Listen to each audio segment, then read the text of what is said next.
2000년 전 4월의 어느 날 이스라엘에서 죄인을 처형하는 처형식이 있었어. 머리에는 커다란 가시로 만든 면류관을 쓰고 있었고 온몸은 채찍을 맞아 상처투성이었어. 혼자 걷기도 버거워 보이는 이 사람의 등에는 아주 커다랗고 무거운 통나무가 짊어져 있었어. 이 사람이 처형되는 것을 보기 위해 엄청나게 많은 사람들이 모여 있었지. 어떤 사람들은 눈물을 흘리면서 슬퍼하기도 했지만 어떤 사람들은 아주 잘된 일이라고 어서 죽여! 라며 소리를 지르기도 했어. 이렇게 많은 사람들이 주목을 받으며 처형당한 사람이 누군지 알아? 예수님이요? 맞아. 우리가 잘 아는 예수님이야. 오늘 우리가 예수님께서 얼마나 큰 고통을 당하시면서 죽으셨는지 한번 알아보려고 해. 준비됐지? 네.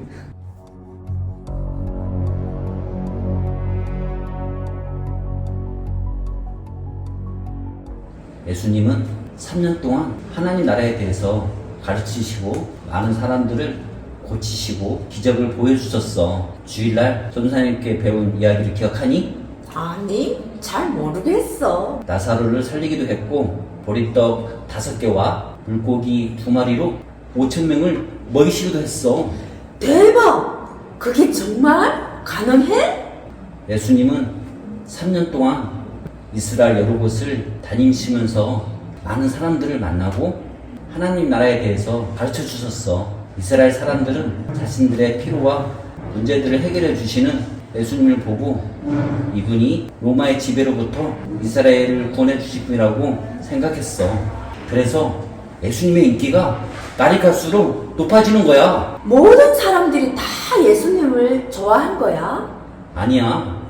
왜? 예수님은 모두가 다 좋아한 건 아니었어. 제사장들, 바리새인들, 종교 지자들은 다 예수님을 아주 싫어했어. 왜 싫어한 건데? 왜냐하면 예수님이 가르쳐주신 말씀이 자기들이 가르친 교훈들과 너무 다른 거야. 자기들이 보기에도 예수님이 맞는 얘기를 하셨던 거지. 자기들이 잘못하고 있다는 것을 지적하니까 예수님을 아주 싫어했어. 결국에 예수님을 죽이기로 결심한 거야. 진짜로? 그것 때문에 사람을 죽인다고? 종교 지자들은 하나님을 모욕하고 거짓된 말씀을 전하면서 사람들을 선동했다는 이유로 예수님을 잡아들였어. 선동? 그게 뭔데? 6번의 재판을 하며 예수님을 죄인으로 만들어 처형하라고 했지. 6번이나 재판을 했다고? 로마의 재판관 빌라도는 아무리 찾아봐도 예수님에게서 죄를 찾을 수 없었기 때문에 채찍으로 때리는 후 풀어주려고 했어. 많은 사람들이 소리치면서 예수님을 처형하라니까 겁이 난 거야. 예수를 처형하라! 이스라엘 사람들이 말을 들지 않으면 반란을 일으킬까봐 너무 걱정이 된 거야. 종교 지자들의 계획이 성공한 거지. 당시에 아주 심한 죄를 지은 사람들, 나라를 팔아먹으려고 한 사람들, 왕을 죽이려고 한 사람들이 받는 형벌을 예수님이 받게 되었어. 그게 무슨 형벌인데? 그게 우리가 잘 아는 십자가 처형이야. 아주 악한 사람들이 받는 형벌이기 때문에 십자가의 처형은 굉장히 잔인하고 너무 고통스러웠어. 얼마나 나를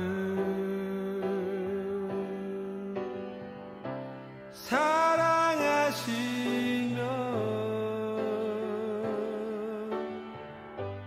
나를 대신해 그 아들을 죽이셨을까.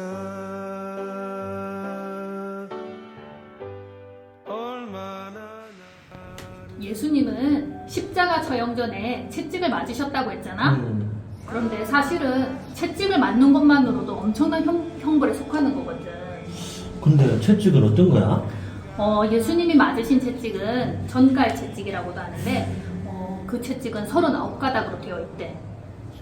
그리고 그 끝에는 쇠구슬이나 뼈조각 같은 게 달려 있어가지고 그 채찍으로 온몸을 이렇게 때릴 때마다 살점이 떨어져 나가고 덜렁덜렁 살이 매달리기도 한대.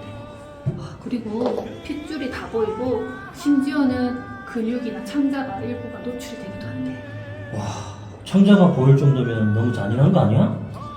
죽을 수도 있겠다. 굉장히 잔인하지. 이렇게 채찍을 맞게 되면 거의 죽을 수밖에 없다고 해. 그런데 예수님은 이렇게 고통스러운 채찍을 맞고 나서 십자가 형벌까지 받게 되신 거지. 채찍에 십자가까지? 그럼 2번 죽이는 거 아니야? 사람은 피를 많이 흘리게 되면 몸에서 피가 다 빠져나가게 되는 거잖아. 그러면은 정신이 몽롱해지고 계속 쓰러지고 기절을 하게 된대. 그리고 피를 계속 많이 흘리게 될수록 목이 심하게 마르다고 해. 예수님은 십자가 처형을 당하시기 전부터 이미 너무 힘든 상태셨던 것 같아.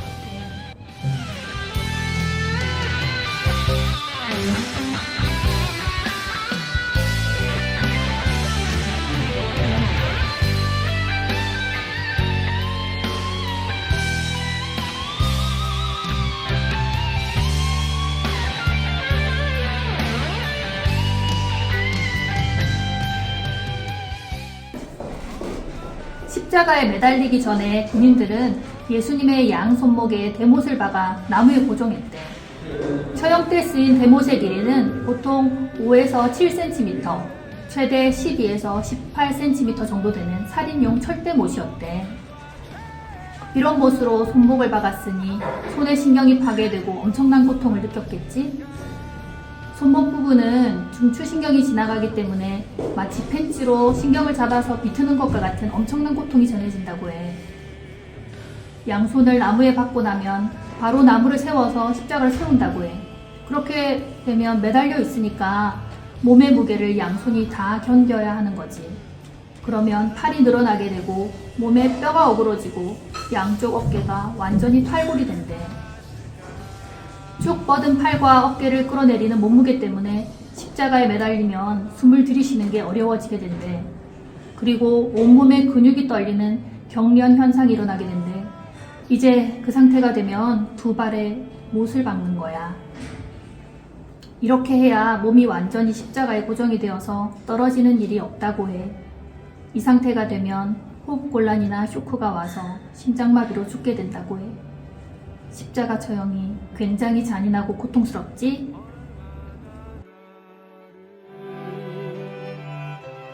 사랑하시며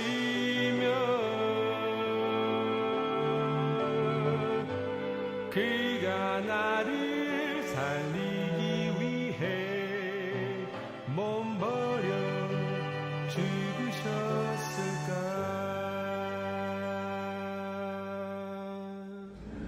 대부분의 죄인들은 3일에서 5일 정도까지 살아있다가 죽게 되는데 예수님은 십자가에 매달리신 지 6시간 만에 죽음을 맞이하게 돼요. 왜 우리 예수님만 왜? 그치. 그만큼 다른 죄인들보다 엄청난 고통과 고난을 겪으신 거지. 왜 우리 예수님만? 이렇게 돌아가신 예수님의 장례를 치른 사람이 아리마대 사람 요셉이야. 아리마대 요셉? 그 사람이 누구야? 요셉은 예수님의 제자였지만 유대인이 두려워서 그 사실을 숨겼대. 숨겨서 어쩌려고? 그치.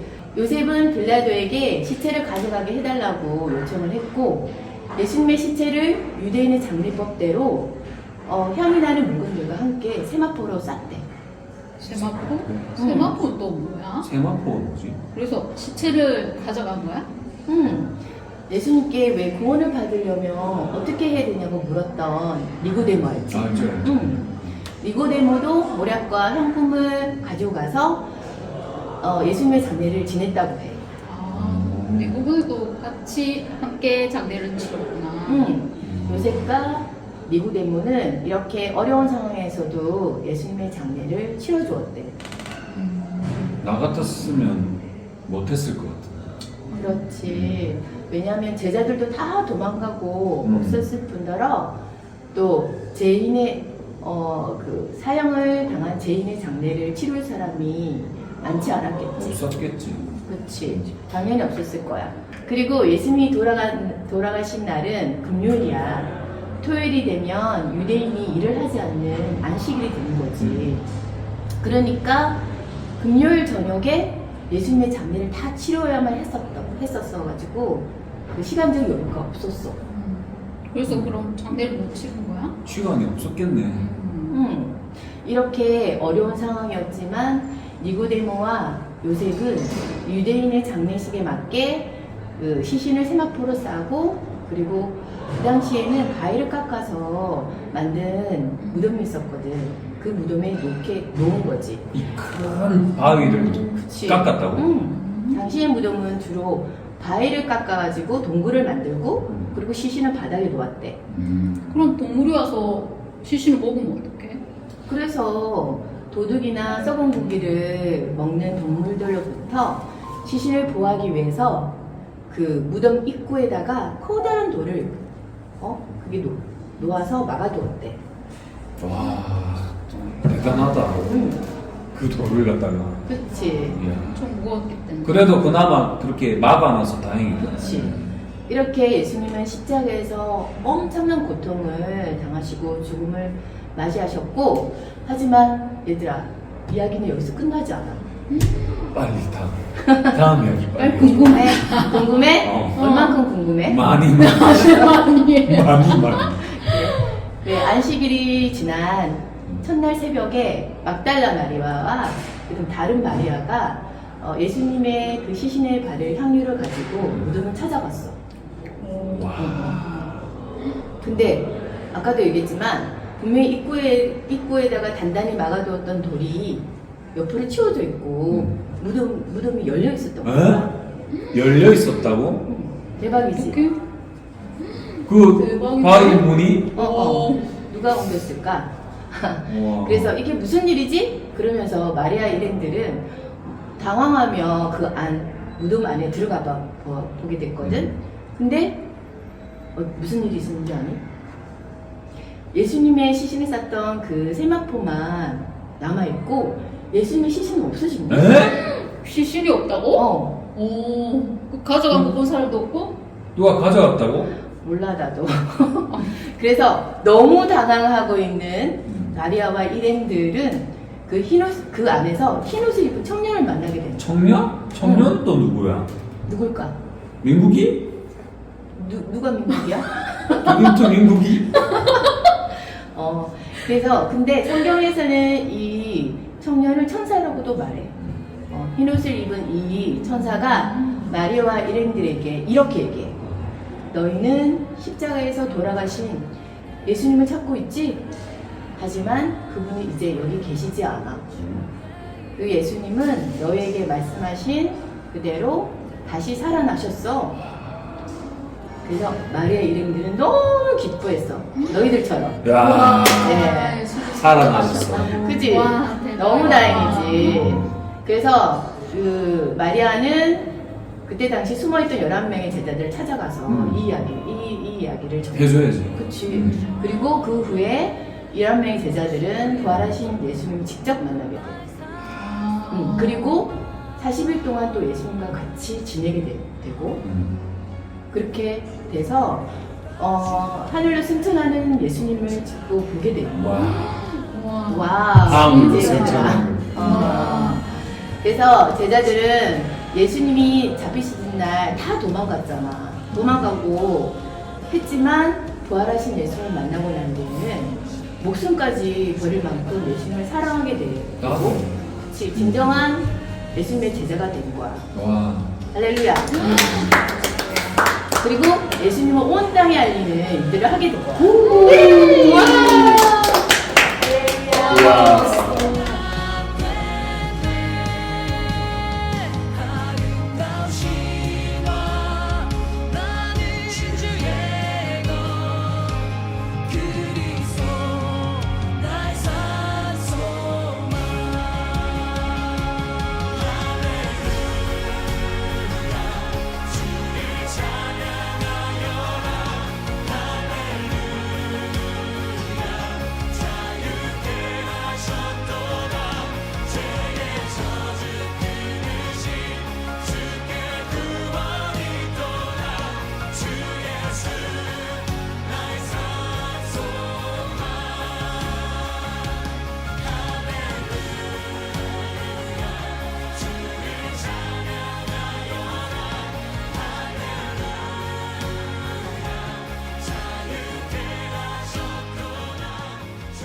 어때?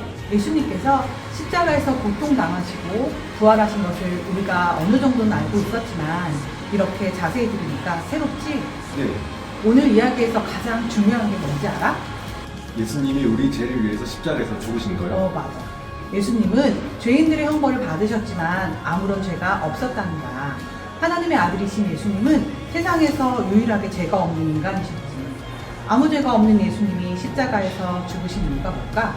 우리 죄를 위해서요. 그래, 우리 죄를 위해 모든 죄를 지시고 죽으신 거야.